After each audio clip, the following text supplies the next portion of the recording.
Hey everyone, welcome back to Hemlock Vale. Today we're getting started with Night 1, The Twisted Hollow. As always, I'm skipping all the story text, I'm skipping the epilogues, or the prologues rather. And here's what you've missed. I talked to Hemlock and Gideon during the evening prologue, which increased their reputation 1 each, so now they're both up to 3 after our first scenario and the prologue. And they've shared their legacy and told the story of Captain Hemwick. And then before this scenario, I told Mother Rachel the truth, which gets me the good version of the lantern and a cultist in the bag, which is good for now, but it's going to be bad later. Getting into the scenario proper, we have a 3-doom looping agenda, deepening dark, forced after locations revealed, but locations from the top of the woods deck into play above, below, to the left, and to the right of that location. And forced, when the investigation ends, each investigator at dark location must either draw an enemy in pursuit with a highest of aid or take 1 horror. And on the subject of pursuit, in our act, which needs 6 clues to advance, each enemy without spawn instructions gains spawn. When this enemy is drawn from the encounter deck, put this enemy in the pursuit area. An objective at the end of the round, if each investigator is at the same layer location, they may spend the requisite clues as a group to advance. This is the woods deck, there's nothing special about it, there's no particular order. When we are, at least that's the case if you tell Mother Rachel the truth. And we're looking for a layer. You remove 2 randomly, there are a total of 3 layers, there's no way to guess where it'll be, you just have to start looking. The lantern we started with removes the dark trait from our location and all adjacent locations. And as a reaction, when we move into and reveal a forest location, we can exhaust the Veil Lantern to ignore that forced effect. So generally speaking, we want the person with it going first. Or at least we want somebody from this location going first. If they're at the same location, it won't matter. But if they're at different locations, then Winifred's gonna wanna go first. And this does unfortunately take up a hand slot, which I'll be talking more about later when I get salty about polish right at the end. And then when it would leap play, instead, you're gonna flip it to the unlit side and drop it at your location. But that's neither here nor there. We also start with Rosa Marquez, who does not take up an ally slot for this scenario. And she gets +1 book and +1 foot, which is very relevant to Winnie. And like, it could be relevant for either character, to be honest. But I think since Winnie has no soak yet and uses foot for everything, this will make it a lot easier to recur an opportunist, for instance. Which is why I've given it to her. And lastly, since we told Mother Rachel the truth and she's helping out, we're starting at Glimmering Meadow. And as a resign action, I'm sure Birdie's fine, and an action to heal 1 horror limit once per round, I won't be doing either of this. Let's get into our mulligans, but I suppose before that, let's go talk about the decks themselves. So, coming over to the Winifred Flex deck, I've upgraded one of my manual dexterities and both of my opportunists. This is just, I feel like I need these cards online immediately. That said, I am taking Dirty Fighting before I get the second manual dex. The Dirty Fighting is going to allow me to fight much more effectively. Opportunist is going to be able to recur much more consistently now that it only needs me to pass by 2. And manual dex is just the most generically applicable, useful skill in my deck. So that's why I'm doing all of this. I'm still debating if I actually want to go for 1 Switchblade and 1 Sleight of Hand at the end, or if I actually just want to keep both Bulldogs, both Sleight of Hands, and do something like cut both copies of Calculated Risk, because having 2 of them has felt very clunky. Because like, I really like the upgraded Bulldog being 2 higher, and having Foots commit to it. I think the Switchblade's gonna be really hard to actually use to any reliable degree, because I have so few actual question marks in the deck. I've watched this that applies, Calculated Risk, which I definitely don't want 2 of, at most 1, because 2 in my hand has been clunky so often. And then I've got Opportunist, Quick Thinking, Savant, and Unexpected Courage, that's it. It just feels hard to make a Switchblade work, so I'm probably gonna skip, I'm probably gonna skip that upgrade. I'm gonna stay with Bulldogs, stay with Sleight of Hands, keep 2 of each, and eventually upgrade the Bulldogs. I think that'll be a better deck. And then coming over to Vincent Lee, for his upgrade, I've got Inscript Weaver on the Runic Axe, I've got a Second Death, and I've got 2 copies out of Crossroads to help withdraw. And then I've got Burning the Midnight Oil because the deck has too much economy, and Burning the Midnight Oil is the most awkward economy. And 1 Live and Learn. I'm still torn between Live and Learn and Lucky. This is better when I use 3 charges on the Axe. This is better when I fail a Mythos event. And I think with how strong Winnie was in Scenario 1, I don't need to have insurance on my proactive stuff. We'll get through it. The thing I'm worried about is getting wrecked by the Mythos phase, which is why I'm deciding to go with Lucky, even though Live and Learn with Runic Axe does feel very hype. Now, getting back into what was happening in this mulligan phase, pickpocketing is a lot worse when I know I'm not going to immediately draw an enemy guaranteed. I don't want this Bulldog. I don't think I want Pilfer in the opening hand. And while anything you can do better is great, I'm going to try to draw into it later. I'm looking for cards that draw. I'm looking for Thieves' Kit, Sleight of Hand, and Lucky Cigarette Case is in the ballpark of what I want at least. Probably gonna be handing some draw over there. Looks like we drew both weaknesses, but we're gonna counter that out with the tarot. Deep Knowledge is wonderful. I was already considering trying to find Deep Knowledge out of Crossroads for my friend here, but the rest of my hand is pretty garbage, so I'm gonna toss that and get 3 new cards. That's really not what I'm looking for either. It's awkward when I only have 1 Deep Knowledge and it feels like both characters need it. Let's remember to actually shuffle these mulligans back in, kind of important. And taking a look at the bag, these skulls are gonna get steadily worse as the scenario progresses. Do they cap out? No, well you die at darkness 6, so I guess they cap out at -5. But right now, being up 1 is fine. I'd obviously much rather be up 2 or even up 3. Apparently can't box for shit, but +1 is fine for now. I'm gonna go first on Vince. I'm gonna deep knowledge. I'm gonna draw a card on Vince until I feel like he's okay, and that might just give him all the cards. All right, I can give the last card to Winnie now. Do I just play Sparrow Mask, Runic Axe? I don't see a single good reason to do anything else. And now I am able to fight, I'm able to clue to a lesser degree, and I'm Mythos Resilient to a much higher degree than I was. Now over here on Winnie, we've got more assets to play. I might just take triple play action, pickpocketing cigarette case, play an easy mark to get something new in my hand, see if we can get off the ground next turn. If that's what I'm leaning towards, then I should play...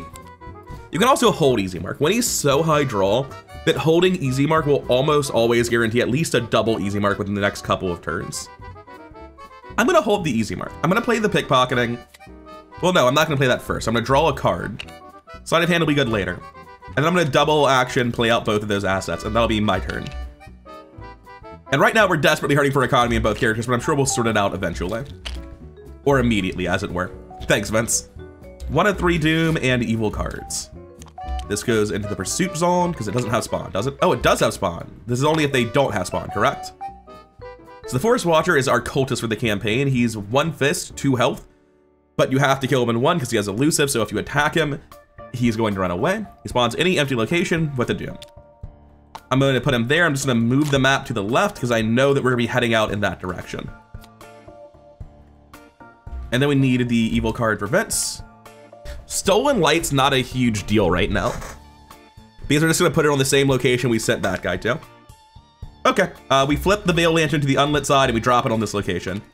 I'm gonna go first on Vince. I move, engage, and swing at the Forest Watcher. We're base 3, 4, 5, 6 to 1. Don't auto fail me. I don't fail, he dies. That's it for Vince. Also, I should have checked what this does. I'm gonna take a direct damage. I was just so locked into the play that I didn't even consider, like, what if the location just summons an enemy? And then because we've dropped that location, we drop 3 locations next to it. Now, Winifred is going to keep taking slow turns, unfortunately, because she just has to walk over. It's end of round, not end of turn, right? Yeah, when the investigation phase ends. So I can walk over and then action to pick up my lantern. And the action puts it back on lit, right? This is 3 Shroud. And that's not like a lot of Shroud, but I don't have anything in my hand that gets clues right now. I'm going to draw because I don't overdraw off of it. And hey, hell yeah. All right, we're online. Upkeep phase. Jessica Hyde's wonderful, and we can pay for her with Stand Together. 2 of 3 Doom and evil cards. That's unfortunate. Wall of Thorns attaches to your location. During the day, it would be 2 damage for moving into it, but during the night, whether you move in or out, it's 1 damage. And unlike during the day where it discards, during the night, it's never going away.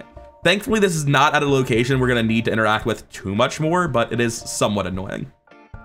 Now, Winnie's on her first turn where she can actually just like pop off with Sleight of Hand Thieves Kit. I would like to do that, but it feels a little bit wasteful. I think I'm doing it anyway. Let's go first over here on Vince, because Vince is always going to go first. And I can cancel the forced effect, which I should have done last time. I'm just gonna not take the direct damage on Vince because I had an unused resource that makes him not take damage. I just forgot that it works on other investigators at my location.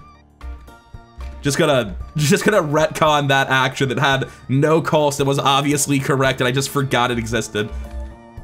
So I think on Vince, it's going to be Stand Together, Jessica Hyde, leaving me with 1 resource. No charisma yet, unfortunately. I'm up 2. I can just investigate this and trust Winnie to handle other stuff. I'm honestly just happy to move to the next location. So we're gonna flip this. We don't even need to use the lantern because there is nothing in the pursuit area. We drop 3 more locations. And the next location we go to will reveal the last thing. There's nothing special here, but we do need 6 clues to advance.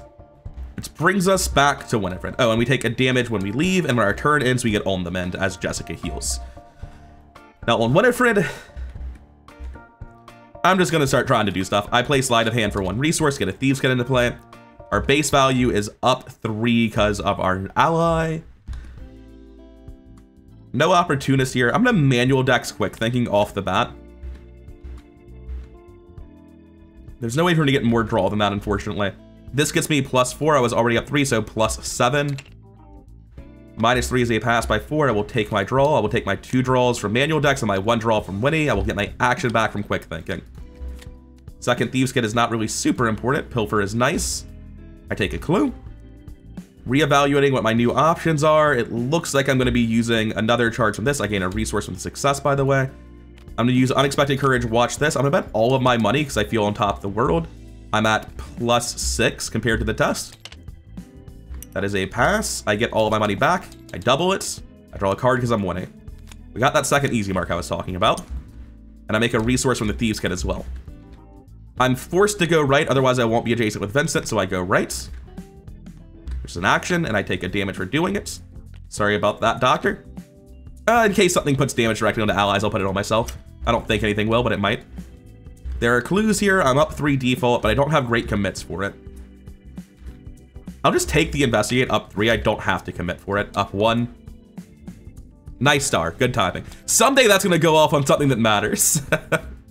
But I will take a clue all the same, and a resource. As my turn ends, this comes back to my hand. That's it for us. Nothing is going on the map. Upkeep phase. Second guard dog is completely useless. We're overdrawing something. Hello, opportunist. Oh, it's definitely second Thieves' Kit. That doesn't matter at all. The argument to keep second Thieves' Kit is it allows me to play one now and still have sleight of hand later.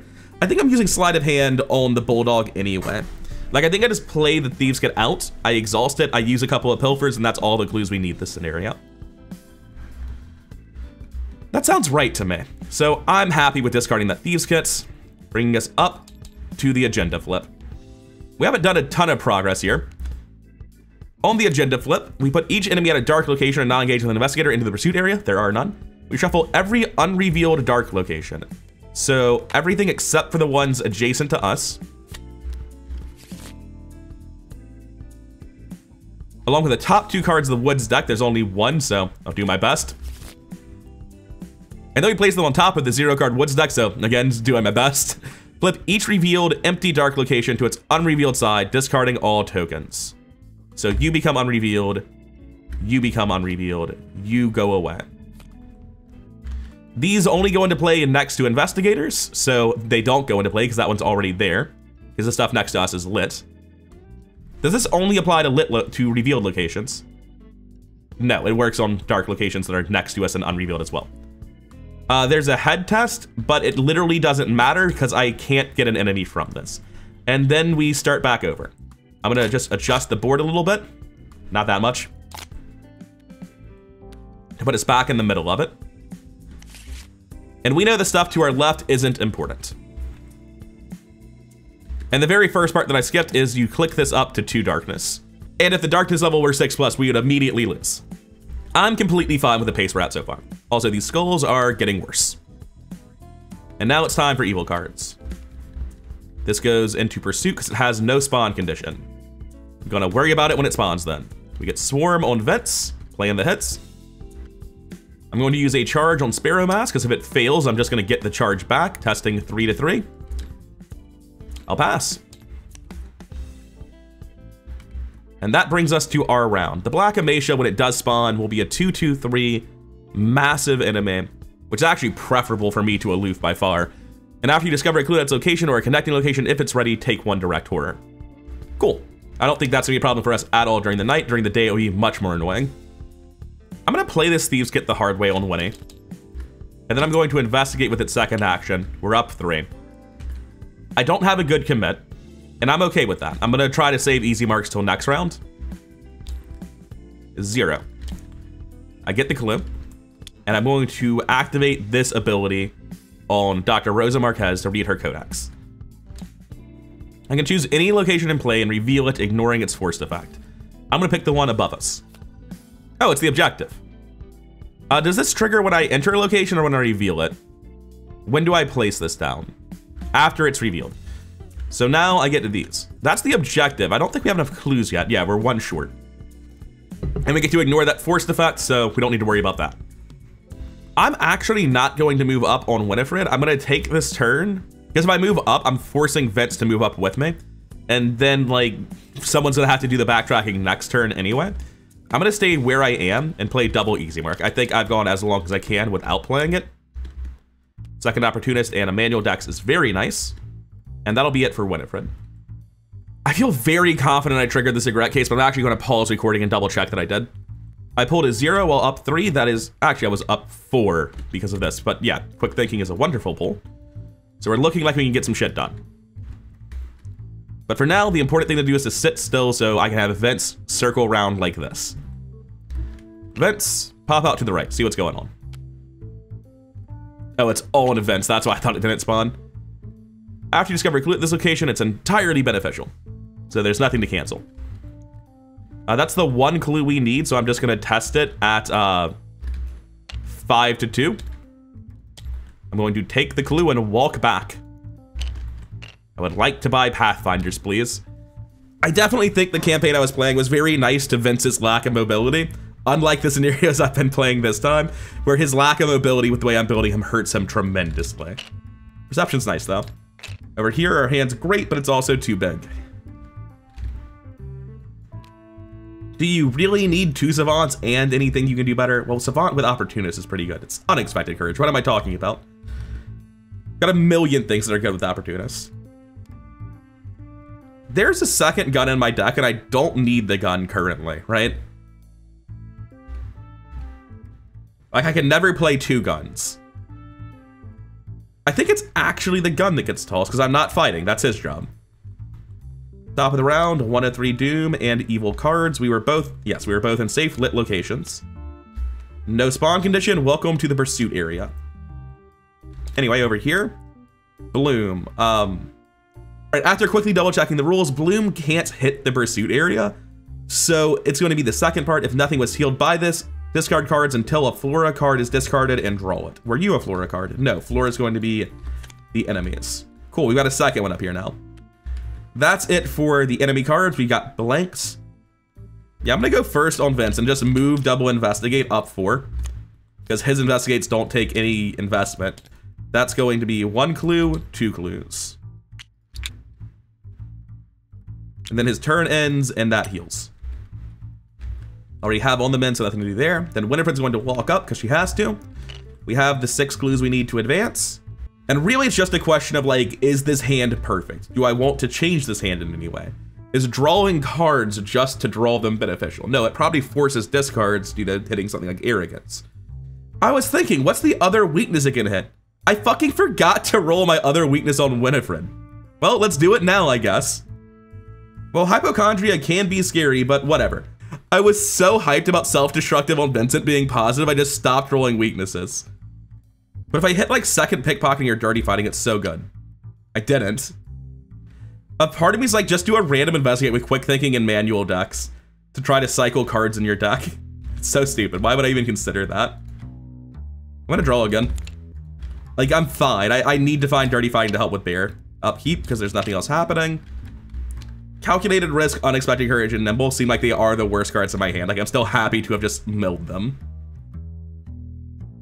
Nimble's going to be helpful next phase, probably. Because we're going to be running from the bear.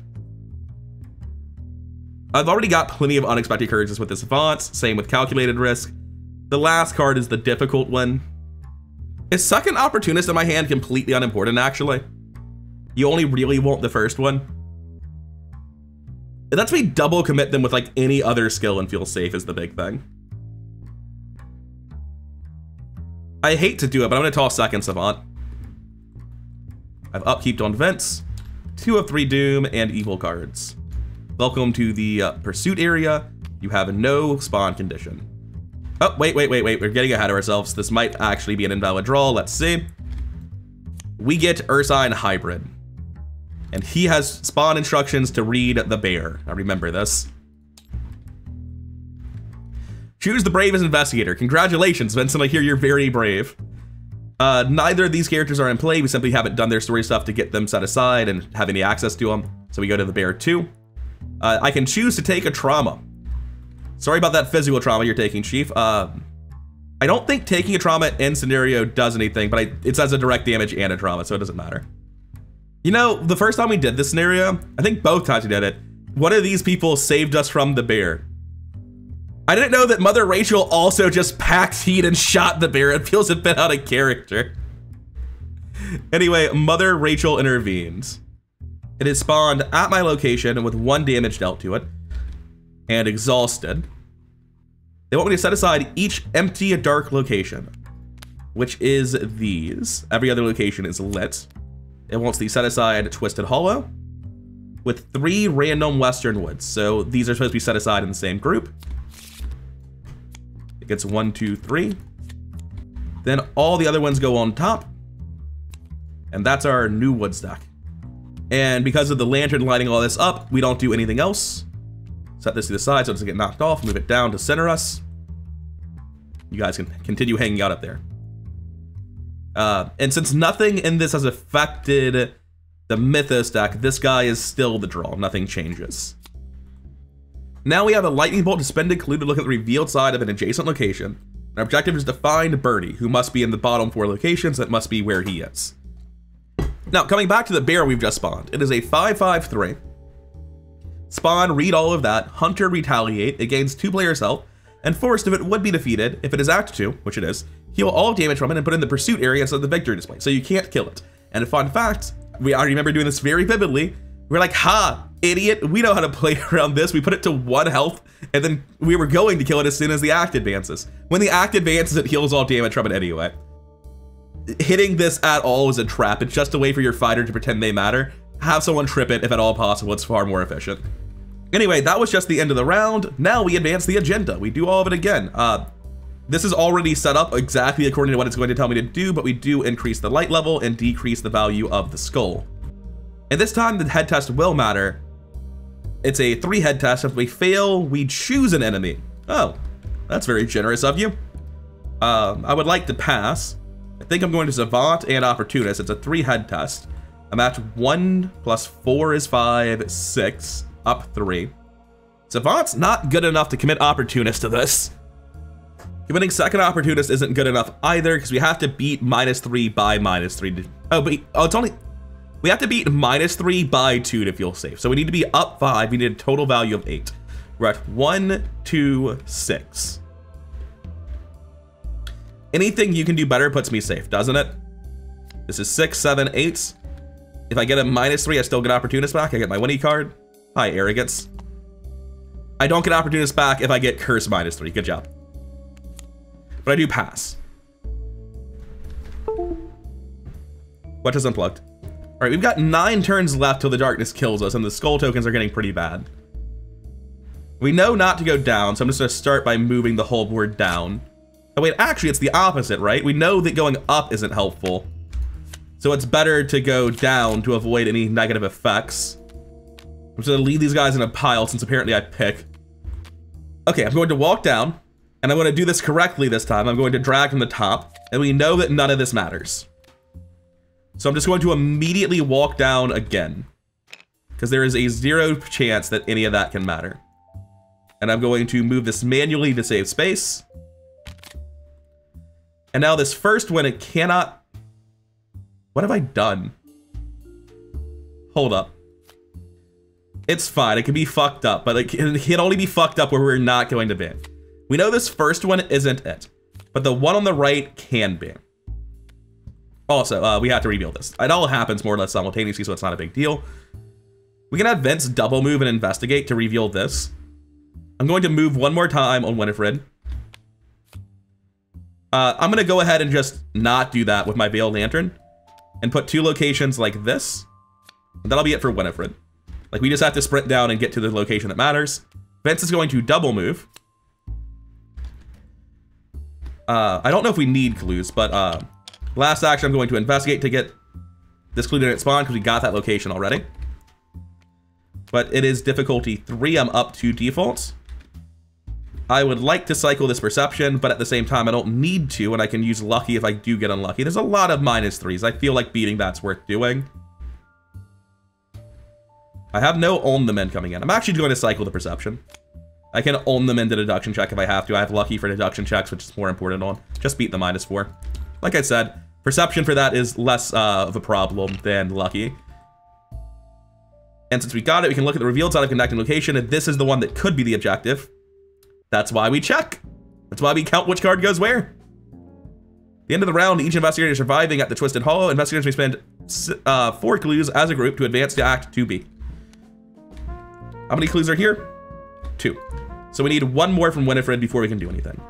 Enemy phase, nothing happens, then he readies. He doesn't double hunt or anything, so we have, like, plenty of time. Upkeep, Hallowed Mirror is nice to see. Kind of. Calculated risk. 1 of 3 Doom and Evil cards. This goes in my play area, limit 1 per investigator.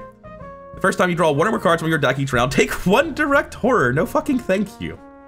That's just 1 horror round, which I'd probably live through, to be honest, considering how much time is left in this scenario, but I still don't like it.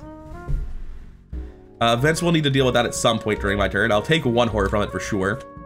Oof, we don't like seeing cochleal stags. It does spawn engaged with this, though, so that's not the biggest deal. It is Elusive Hunter. It's a 3/5/4, which is a beefy enemy. I think that's actually higher raw stats and higher same damage output as a Deep Wind Bull. Like that, this guy is Deep Wind Bull. But Elusive is very problematic to deal with. We're something with 5 health. Each investigator at Cochleal Stag's location and each connecting location gets -2 to all skills during the Mythos phase. So we need to bounce him away. There's no way to bounce him 2 locations away, but it'll exhaust after he gets hit. Do I even have to succeed the attack? Like, I'm going to try, but quick check, because it's been a while since I played Hemlock, so I don't remember Elusive exactly. If a ready enemy with the elusive keyword attacks or is attacked after the attack resolves, that enemy immediately disengages from all investigators, moves to a connecting location with no investigators if able, and exhausts. Being engaged doesn't matter, and succeeding doesn't matter. So, really, I'm just telling him to screw off. This is 3, 4, 5, 6, 7 to 3. It beats the bag for 2 damage. It's a -3. He takes 2. And then he retreats and exhausts. I'm going to put him over here. Since it's theoretically possible. I'm going to put him over here. If we do need to give the runaround to the enemies, it'll put the Cochleal Stag and the bear at the same place. I don't think we're going to have to give anyone the runaround this scenario. For Vincent, I'm just walking into the next location. There was no dark trigger here, so I'm going to walk in. And this is not as up as I would like it to be, but I can own them into deduction. As my last action for an investigate, that puts me at 5, 6, 7, 8 to 4. Beats the bag. No curses. Thank you. I'm going to take both clues. Vince actually having a flex turn. Holy shit. I just want to say, I spent an entire campaign playing a Joe Diamond deck that broadly has the same archetype as this, not with the runic axe, but like, you fight a guy, you go to a location, you get a clue, and I never once got to have that turn where I just hit a guy, went somewhere, and did a thing to get clues. It's so nice to get to do that. I spent the entire campaign getting blue-balled as Joe, wondering if that was even possible to have those turns. Anyway, with those 3 clues, we're just going to need 3 more, right? 1 more. Fecund Thicket is currently down to 3 Shroud. I'm kind of fine to just like Arrogance and test up 2 and try to get rid of Arrogance. And if I get the clue, it's fine. Is it end of round trigger? It's end of round. I have to get the clue immediately? Okay, fair enough. I can just nimble it. It doesn't matter. So I'm going to take this up 2 with Arrogance. -3, Arrogance breaks. I'm going to test again, this time with Nimble and Manual Dex. This is my second investigate. Actually spend these. That puts me at 6, 7, 8, 9 to 3. Up 6. Yeah, there's nothing to think about that beats the bag. What I need to think about is, can I get Opportunist value consistently? Probably. I don't think I need to use Manual Dex. I think I can use Opportunist. That puts me at 6, 7, 8 to 3. I'm up 5. I get, unless it's a minus where I get Opportunist back, that's just good enough. That's a -3. Which is the threshold. I get this back, I draw my Winifred card, I take a direct horror. And my Nimble only gets me 1 move, unfortunately. I get my cigarette case as well. But 1 move is all it needed to get me. I'm gonna move here just out of curiosity. Oh, I'm sure Birdie's fine, let's go home. I was planning on canceling the force effect with Veil Lantern, and then I walk here at the end of the round. Hunter phase, this guy hunts. Upkeep phase, this guy readies. We click our upkeeps. Wait, what? Each round, okay. Upkeep. Over here, we're gonna need this gun soon. I don't see us having time to play second pickpocketing. I don't think that happens. And at the end of the round, it's not on you, it's on you. We advance to Act 2B. I was in the process of advancing the act and setting all of this up when I realized, like, oh, hey, this final agenda doesn't have a pursuit area anymore. It's just like other mechanics have to put them in there. It's not on the act anymore.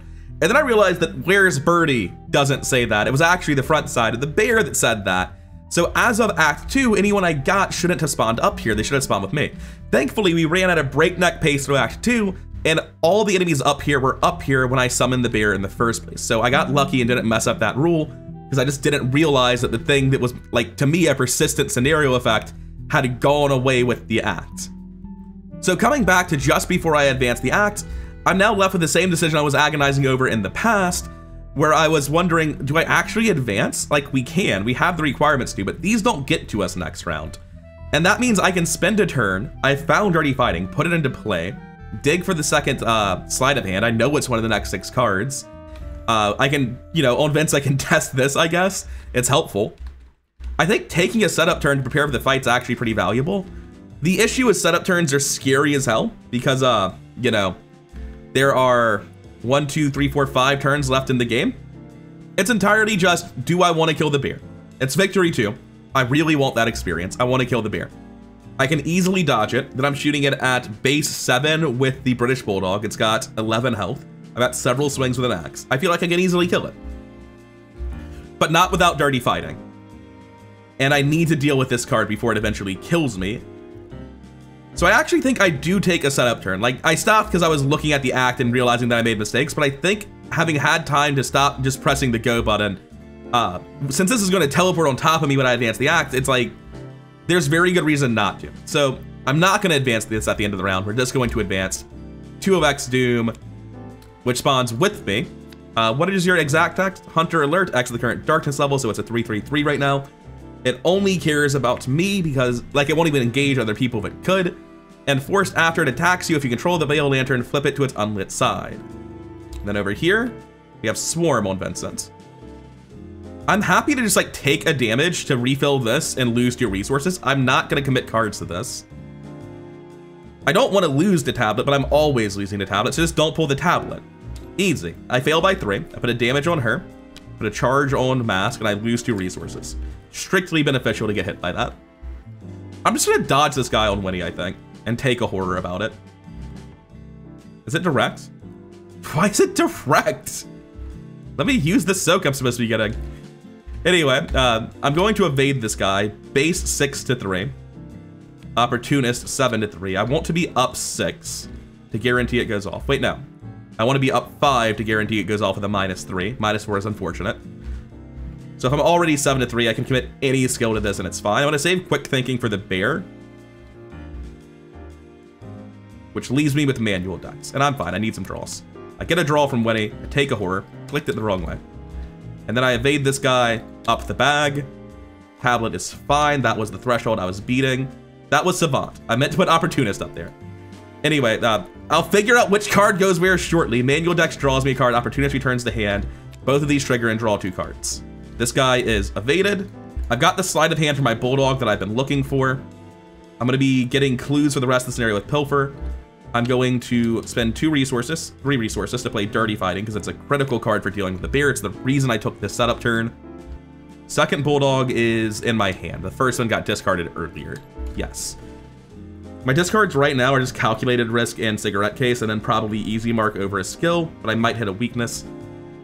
That's fine. I don't see a reason to draw a card. I don't see a reason not to draw a card. Are there clues here? No, I can't Pilfer anything.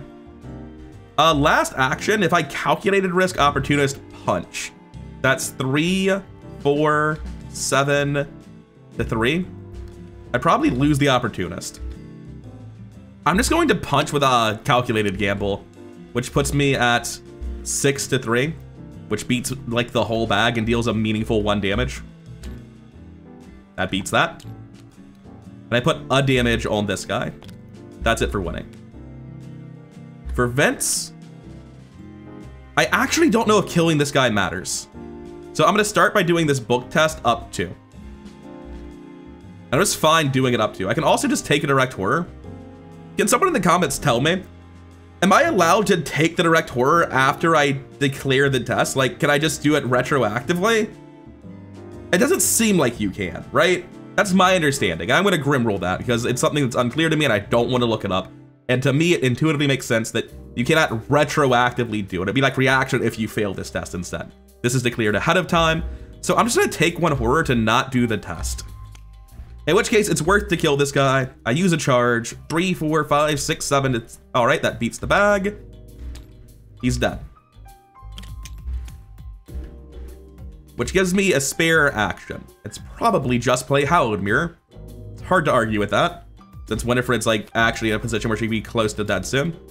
And I'm setting up. Oh wait, no, it's not Hallowed Mirror. It's bandages, isn't it? No, it's Hallowed Mirror. I'm not afraid of damage really. And that'll be his last action. Hunter phase, they come down. It doesn't really matter which location I move them to. Upkeep phase. I'm a hypochondriac and I don't need second cigarette case. Upkeep phase. Don't really think I'll be needing that either. And then end of the round, it's on this. Spend 4 clues as a group to advance to Act 2B. The cochlear stag will go into pursuit area. This guy will briefly go into pursuit area. We're going to grab the entire map, except for where we currently are. And this is the Woodstock. And this is going to be our Act 3 map. This guy will be spawning engaged with one of us, and that's obviously Winifred, because she has dirty fighting in play now. We spend those clues. This guy has his 1 damage healed. And the act and agenda are now set aside. We're playing Back to the Vale, which I'll make a little bit bigger, as I always do with super agendas like this. And on Back to the Vale, as a lightning bolt, we can either exhaust Vale Lantern or spend 2 player clues to look at the revealed side of an adjacent location, and if we do, you may move to that location. And our objective is just resign, so we have to find our original starting location, which is one of these 12. And again, when this ticks up to 6 doom, we die. Speaking of, doom in the start of round, it goes up to 4. Then we flip to the back of this, because it's still a 3 doom threshold, right? Yes. We add 1 resource to current darkness like I just did. And then in player order, each player must choose an enemy in the pursuit area and spawn at the nearest dark location. If they cannot, they must discard cards from the top of the encounter deck until an enemy is discarded and spawn it at the nearest dark location. Okay, so we're gonna get guys out of the pursuit area. We would love to have some non-hunter guys, which I believe are the poison blossoms. Those could be irritating. My thought is I put them here, because the nearest dark location is just anything not in the center cross, because I have the Vale Lantern active. The cochlear stag is obviously the last one I will ever fucking pick. The black amacia is just really not a problem to kill. So I'm gonna put the black amacia here. And I'm gonna throw a poison bloom in the other corner. And because of recursive end of turn effects, to make myself remember, I'm putting poison blossom on top of the doom button, so that I will remember to go put that resource on it at the end of the round, at the mythos phase. It's the same thing. Which brings it back to us. My last card, Arrogance? No, I broke Arrogance earlier. I've got no idea what my last card is. Baseline, we're up 3 on this dodge check. We commit Opportunist to be up 4. Quick Thinking and Savant to be up 5, 6, 7, which beats the bag. It even beats the skulls. Let me rephrase that. It beats the skulls by enough to get Opportunist back to hand and trigger Quick Thinking. Up 7. Hey, that's what we planned around. I get my action back. I never flipped it. I was optimistic, apparently. I draw my last card. It's watch this. This guy is tripped. All right, look. Imagine I did this just now, okay? I wanted to play Sleight of Hand and get rid of my Thieves Kit. This was always happening. I just forgot that I like timing windows, because I was never keeping Thieves Kit. I was always just gonna keep taking this dodge check until it went through. Sleight of Hand is fast. It doesn't trigger an attack of opportunity. I just forgot the timing window because like typically you play cards after you evade. It's fine. Anyway, Dirty Fighting, British Bulldog. I think I didn't pay for Sleight of Hand because I was more concerned with the fact that I forgot to play it. We're looking at base 5, 6 with our foot, 7, 8 from Dirty Fighting, base up 3. We really want to be up 4. That's fine. We want to double commit anyway. Our hand's getting pretty thin. I'm going to commit Watch This only alongside Opportunist. Money doesn't matter very much anymore because I have enough to play both Pilfers. So I'll go ahead and bet the full 3 because it's funny and there's no downside in my opinion. We're at, what was I saying it was? 5, 6, 7, 8, 9, 10 to 5. -3, I get opportunist back. I make my money back and then some. Oops, not discard. Draw 1.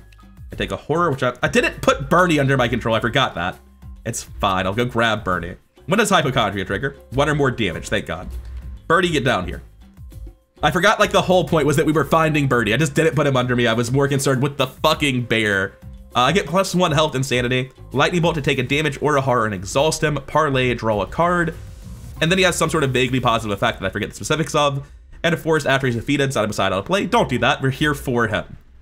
Anyway, that was the first charge of this and the first action. Now that quick thinking is done, I'm gonna get out a giant health token for this man. You're not supposed to use the numpad for that. He started at 11, he goes down to 9. Is this correct?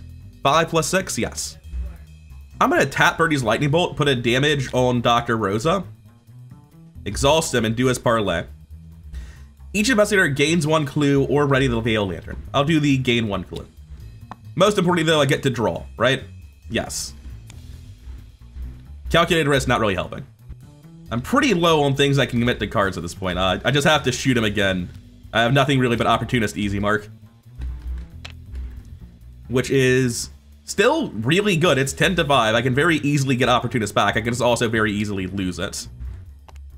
Not this time. Manual Dex is wonderful. He takes another 2 damage. Need to spend my bullets before I do that so I can't forget. And last action, I'll be shooting again with calculated risk because it's in hand. Middle click, why? That puts me up so much.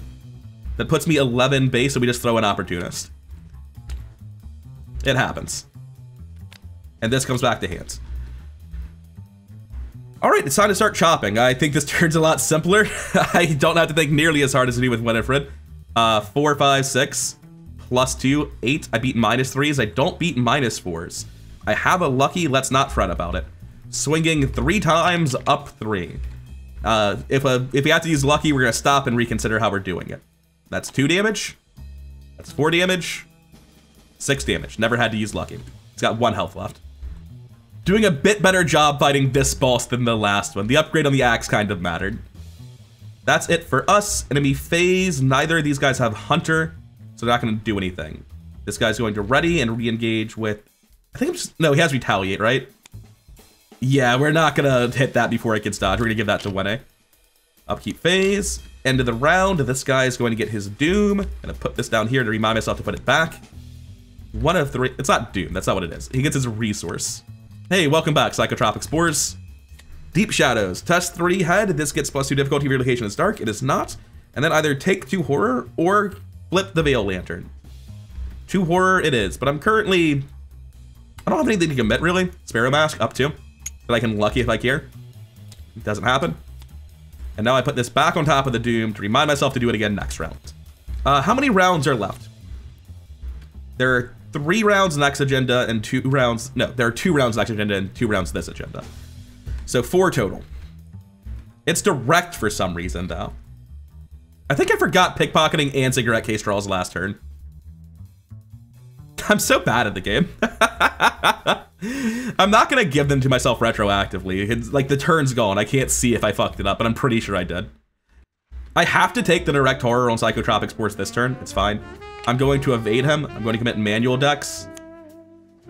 Before I do that, I'm gonna play Sleight of Hands because I top deck Sleight of Hands. And then I evade him with manual decks. And I actually have nothing else to commit.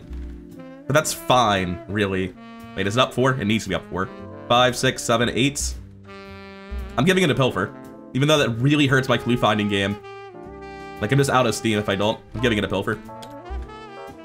Get my draw from Winnie. I get my draw from manual decks. Arrogance is really not what we're looking for right now. He's evaded. I get these draws. Hey, second British Bulldog.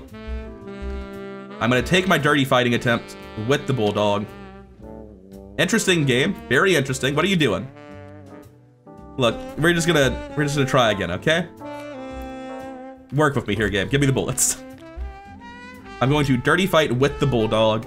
Base value 8 to 3, or 8 to 5 rather. Down to 6 to 5. This is tapped effectively. I'm honestly fine just letting arrogance fail, but that means it's going to pass. Hey, arrogance is out. Wonderful. I'm gonna shoot it again. This time I'm at up 3. I really want to be up 4. I can't see myself ever playing a second gun, so I do watch this second gun. That beats tablets. Amount buy doesn't matter. I get my money back. And we kill the fucking bear. I mean, last action, I think I just, like, draw a card. My hand's dead. Second Savant makes me safe to Mythos, at least. We have a decent amount of time left on Doom Clock, so I can spend the turn doing it shit ways.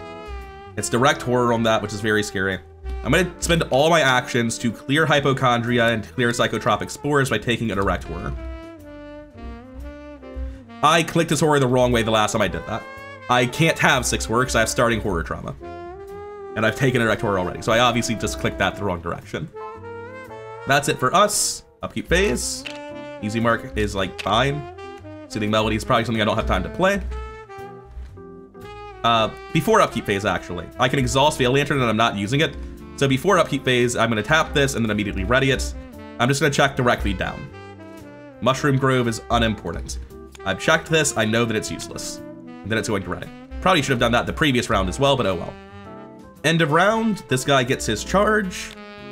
2 of 3 Doom and evil cards. Black Amacia is not a huge deal. This is back in hand. Stalking Hybrid, Veil Lantern only, so he actually spawns in our location because he doesn't engage with vents, and then he finds the guy and engages with Winnie instead. Feeling a bit bogged down in enemies, I know it's happening again next turn. Put this back on the thing to remind myself. I'm gonna go first on Vincent. I'm just going to attack over at the Black Amacia. That puts me at what number exactly? That's going to be at 3, 4, 5, 6, 7 to 2. Beats the bag. Cool, it's dead. And then I think we just dodge this guy and start booking it. So I'm gonna walk out on vets. That's fine. Rather than using the Veil Lantern to check this, if it's just this location, I'm getting got, I think. No, because I can walk in and kill it. I'll check down. There's no way to check far locations, which is... I hate these quarters. This feels like such a rough design to give the map, because you can only check adjacent locations. This feels like really bad player scaling, man, but don't worry. If you're playing true solo, it doesn't take up a hand slot. It's gonna make up for it, we promise. So I am gonna try to get this clue. On the men can go to my hand at the end of the turn. I'm at base up 1. I have 2 luckies in hand. Practicase is useless. I can go to base up 2 to beat the -2s. And that puts me in lucky range for everything else. That sounds like a plan. Unfortunately, I do have to use the lucky. But I get this clue. And more importantly, I can trigger the reaction effect. Now my plan is to go up and kill the Black Amacia. So I check down instead. I don't know what location that is. Lighted Glade. Not important. Now, if it's this corner, I'm just gonna get got. Like, I have to go a direction.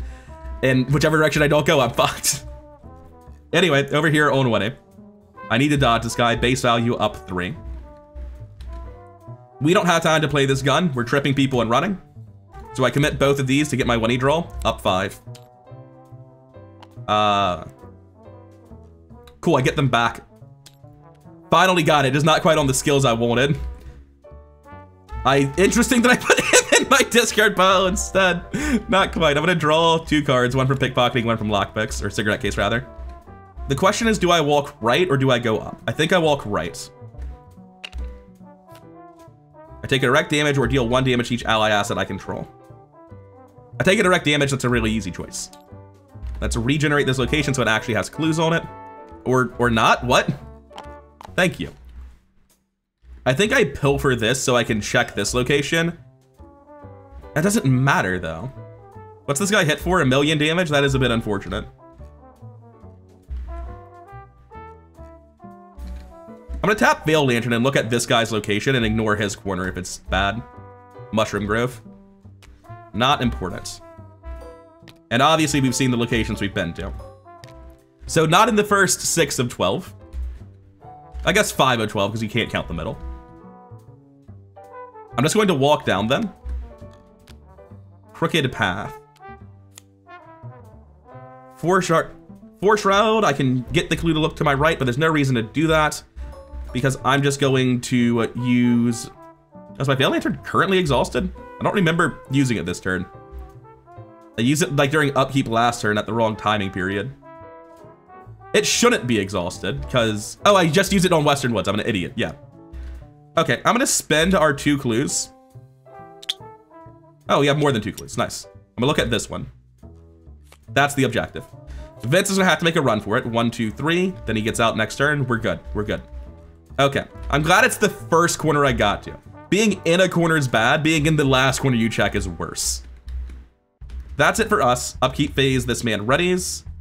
This guy's going to get another one of these. Pull that off. Take our actual upkeeps. Hey, wounded bystander, you're not going to like manage. Where did Vince just go? What kind of interesting lack was that? Thieves' Kit's no longer important. 3 doom, back to the Veil triggers. We take this up to 5, we each get an enemy. Vince, can you eat a hit from Cochleal Stag? You can. You're getting Cochleal Stag, my friends. Also, I just forgot to heal Jessica Hyde. Bear with me. And then we have to give one to Winnie, which is just not a problem. She takes a Poison Bloom. We flip back, and we do our evil cards.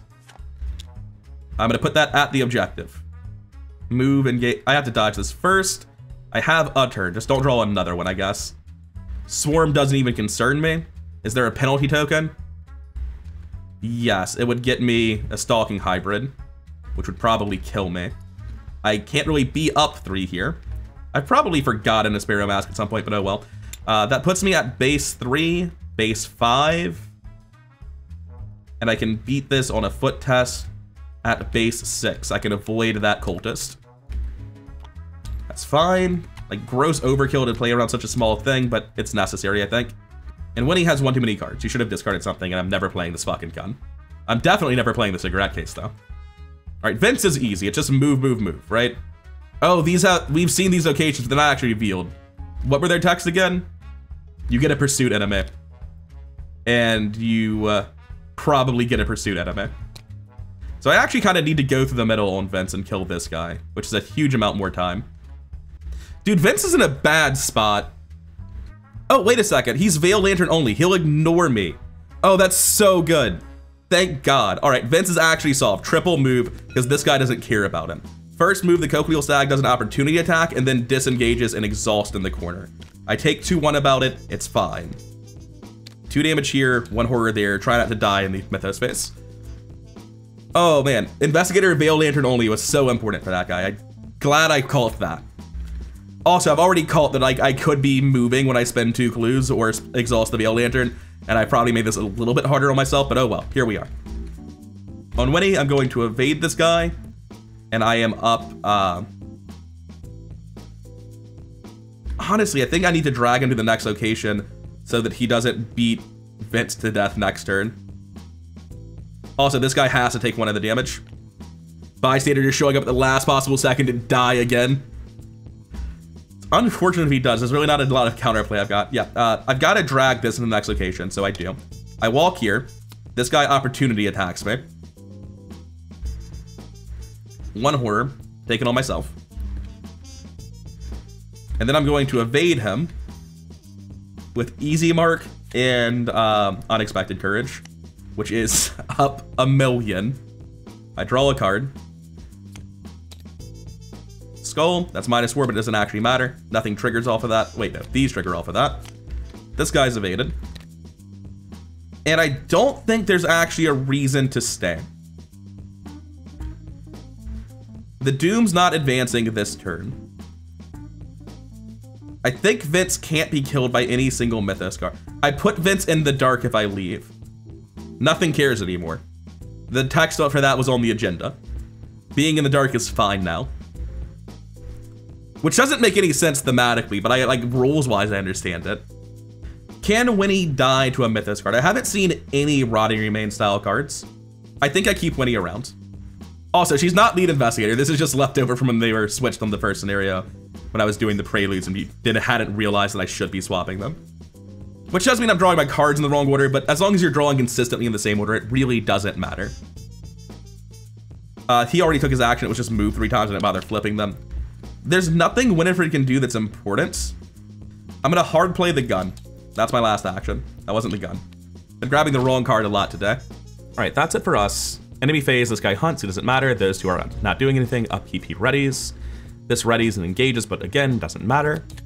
Upkeep for quick thinking. I don't think it'll matter what I get on any of these. Toss the Thieves Kit for sure. We don't need like Clues to Resign. Okay, good. Lag out for no reason. 1 of 3 Doom, but this guy gets even bigger. Time to see if this can somehow kill someone. I choose the nearest enemy, and if I fail, it hits me for 1 horror. I'm up 3 base.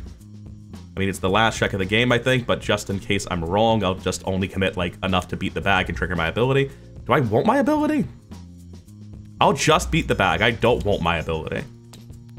Get that out of there. And then the actual one that matters, Lurking Fear. I haven't seen this.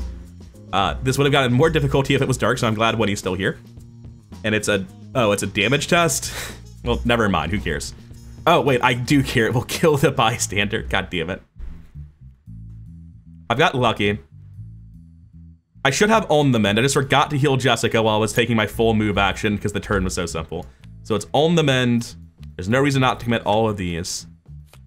So that's +5, putting me 6 to 3. Lucky, effectively 8 to 3. Don't even need the lucky. Get it out. Why is Live and Learn flipped up now? What happens? Anyway, I walk out, I resign, and I resign on Winifred. We're done. With 1 Doom to spare. Does not feel like it scales well with players. That felt so close and so RNG. Like, I got moderately lucky. If I got in a worst case scenario, I'd just be dead. Anyway, R1, let's see what we get for all of this. Birdie was rescued. R3, we gain 1 bonus experience and an additional bonus experience for saving Birdie. The bear was wounded. There's 2 bonus experience for the scenario, 1 of them's from Birdie. None of these locations are experience, the bear's experience. And then we check off the Western Woods. And my text has gone away. Originally, I had written up here, but apparently between loading saves or rewinding time at some point, I killed the GW text here, but there should be bonus experience for this stuff. So we're looking at 6 experience for this scenario. Oh wait, Twisted Hollow is a location. 7 experience. And obviously all the randomized woods decks, none of these are worth experience because like you're not supposed to clear them on the last time they're available. 7's pretty solid. I'm very happy with that result. I'm glad we got the bear killed. I was honestly kind of expecting to fail when we got to this last round. I was like, oh god, this is just player scaling nightmares, isn't it? So I want to talk about my perceived lack of polish in Hemlock Vale a little bit. I'm not as bothered by it in this one as I was the other one, but that's only because I knew the bear was going to full heal no matter what when you got here. And like you can sort of assume that when you advance the act, it'll full heal the bear just like killing it. There's not really a reason to, but like we've already got by that. It didn't happen to me this time. It feels like a rug pull where your fighter thought there was something to do and he was just wasting his time. But for me, what I really dislike about this is player scaling. Because they acknowledge that they think this is probably pretty hard for low player counts by removing the hand slot on an item if there's only 1 of you. And it's so weird to me, because like that's not the problem. The problem is the sheer amount of move actions required to get shit done. That's the problem. That's why it's difficult at true solo. How this feels without a hand slot is like not tied to player count. It sucks just as much for a player, no matter what. Like as an absolute power thing, yes, removing a hand slot will give less power to somebody, so not doing it on lower difficulties is a buff. But like if you run Runic Axe like some people do, like you just can't use it, period, end of story. Veil Lantern costing a hand slot still just absolutely fucks up someone on your team, or does literally nothing at higher player counts. There's no reason for it to cost a hand slot. We've figured this out. Story assets don't take up slots. How do I know this? Because a Birdie doesn't take up a slot. When you come over here, Dr. Rosa Marquez, she normally takes up a slot if you put her in her deck, but for this scenario, because we're forcing her on you, she doesn't take up a slot. They know this isn't how you do story assets. Why does it only not take up a slot for low player counts? And why do they think that having an extra hand slot's going to fix this? I actually generally like the scenario. I think it's got like very bad player scaling, and the fact that Veil Lantern takes up a hand slot is deeply confusing to me. I don't like that progressing the act heals the bear, which can feel like a rug pull to your fighter and makes the scenario a lot more boring for your fighter, since their main job is now objectively worse than having someone trip the damn thing.